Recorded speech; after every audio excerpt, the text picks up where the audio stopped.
Zdravím vás pri ďalšej animácii zameranej na zápor v nemeckej gramatike. Zápor je dôležitou súčasťou jazyka, ktorá sa venuje odmietaniu, popieraniu alebo spochybňovaniu informácií. V dnešnom videu sa budeme venovať rôznym spôsobom, ako sa v nemeckom jazyku vytvorí a vyjadrí zápor. Či už ste začiatočník alebo skúsený jazykový nadšenec, dúfam, že si užijete dnešné videjko, takže viel Spaß! Celkovo zápor môžeme rozdeliť do jednotlivých skupín, ktoré si postupne prejdeme. Samozrejme nepôjdeme do úplnej hĺbky v tomto videu a teda nepreberieme si napríklad všetky možnosti slovosledu so záporom alebo záporne zdvojené spojky.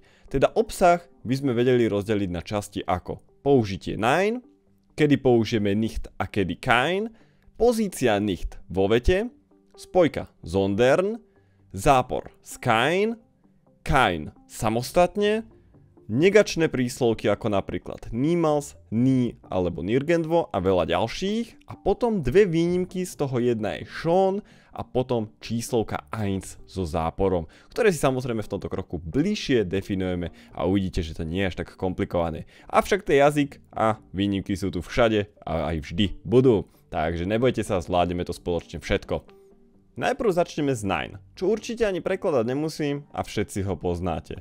Tento druh záporu stojí samostatne a neviaže sa napríklad s podstatným menom alebo slovesom. Vyjadrujeme ho vždy na otázky, ktoré budú mať odpoveď áno alebo nie. Tak a teraz poďme na príklady. Bist du jetzt in der Schule? Si teraz v škole? Nein, ich bin zu Hause. Nie, som doma. Warst du beim Arzt? Bol si u doktora? Nein, ich gehe nächste Woche. Nie, idem budúci týždeň. A kedy použijeme nicht a kedy kein? Nicht používame, ak chceme poprieť nejakú činnosť, teda dávame nicht za sloveso. Napríklad, ich wohne nicht in Berlin. Nebývam v Berlíne. Kein používame, ak chceme negovať podstatné meno, teda používame ho namiesto člena. Ale aj v prípade, ak bolo pôvodné podstatné meno bez člena. Napríklad, ich brauche ein Auto a teraz v zápore ich brauche kein Auto. Máme tu avšak jednu výnimku. A to vo vete ich lese nicht das Buch, ich lese die Zeitung. Nečítam tú knihu, čítam noviny.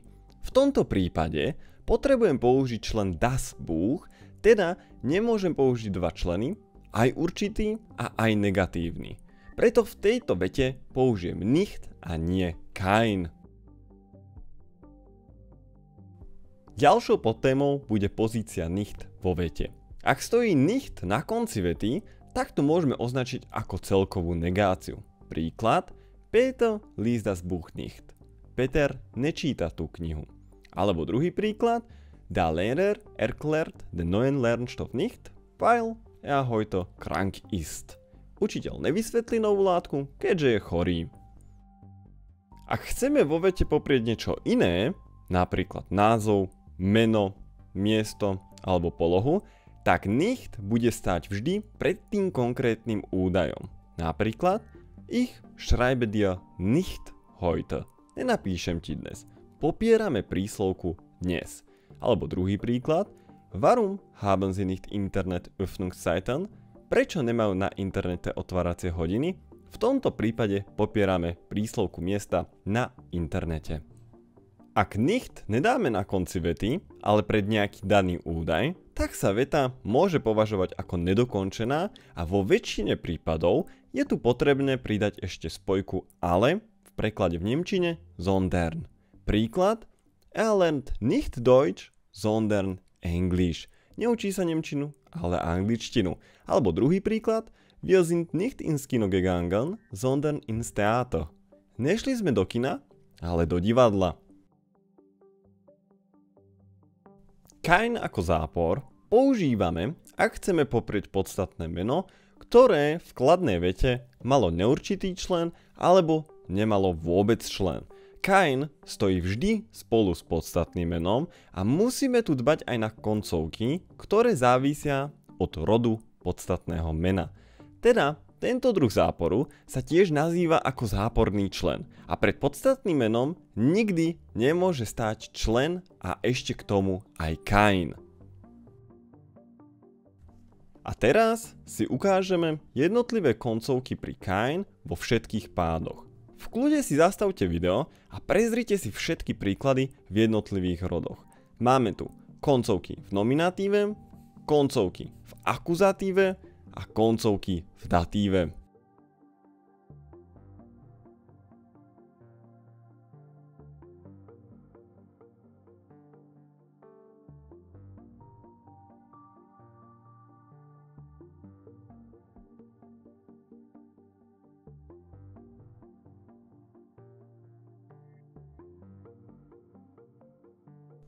A na záver príklady z kein. Ich habe kein Geld, in den Urlaub zu fahren. Nemám peniaze na dovolenku. Sie hat keine Lust, ins Kino zu gehen. Nemá náladu ísť do kina. Er hat keine Freunde in Neustadt. Nemá kamarátov v Novom Meste. Použitie kein samostatne sa používa iba v preklade nikto. Teda keď nestojí pred žiadnym podstatným menom. Príklad: Keiner hat jetzt Zeit. Nikto nemá teraz čas. Alebo keiner wusste, was passiert ist. Nikto nevedel, čo sa stalo. V slovenskej vete nikto nevedel, čo sa stalo, môžeme vidieť dva zápory. Tu by som rád upozornil na veľmi dôležité pravidlo. A to je, že v neveckej vete musí byť vždy iba jeden zápor. Ak sa už cítite byť trocha viac doma ohľadom záporu, tak je dobré si rozšíriť slovnú zásobu a celkovo túto tému o negačné príslovky. Napríklad niemand, nikto. Nichts, nič. Nie alebo niemals, nikdy. Nirgendwo, nikde. Nirgendwohin, nikam. Nirgendwie, nijako. Keinesfalls, v žiadnom prípade. Nie wieder, nikdy viac. Noch nicht, ešte nie. Noch nie, ešte nikdy. Nicht mehr, nie viac. A posledné, keine mehr, viac žiadne alebo žiadna. Na konci je už len potrebné, tak ako skoro pri každej téme, spomenúť výnimky. Prvá je tá, že ak chceme dať do záporu slovo schon, teda v preklade už, tak nicht pred ním nemôže stáť. Preto musíme použiť v takejto zápornej vete nicht mehr namiesto hore spomenutých slov. Príklad: Du lernst Deutsch nicht mehr. Zlá verzia by bola Du lernst nicht schon Deutsch. Alebo druhý príklad: Ich arbeite nicht mehr. A zase zlá verzia by bola Ich arbeite nicht schon. Ak chceme dať do záporu podstatné meno, tak princíp bude ten istý. Teda schon znova nemôžeme vyjadriť. Príklad: Nein, da ist kein Hotel mehr. Teda zlá verzia by bola znova Da ist nicht schon ein Hotel. Druhý príklad: Hier steht kein Gebäude mehr. A zase zlá verzia by bola Hier steht nicht schon Gebäude. Druhá výnimka je tá, keď máme číslovku 1, teda v preklade 1, spolu so záporom. Ak použijeme samotnú číslovku 1, tak má tvar 1. Ak stojí pred podstatným menom, tak koncovka je už závislá od daného rodu. Napríklad ein Auto, stredný rod, alebo eine Katze, ženský rod.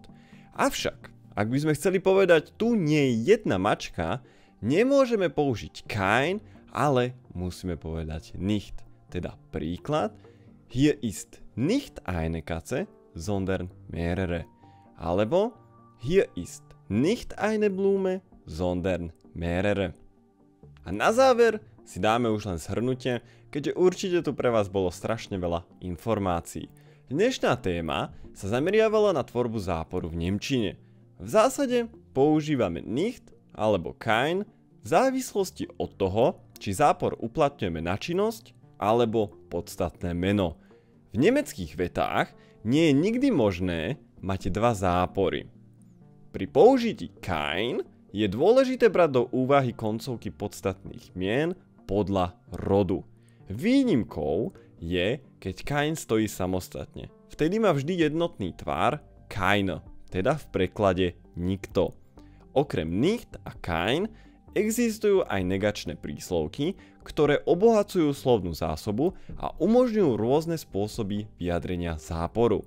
Treba si dať tiež pozor, ak tvoríme súvetie pomocou spojky ale, kde v nemeckej vete, ak je prvá časť súvetia v zápore, musíme použiť namiesto spojky aber spojku sondern.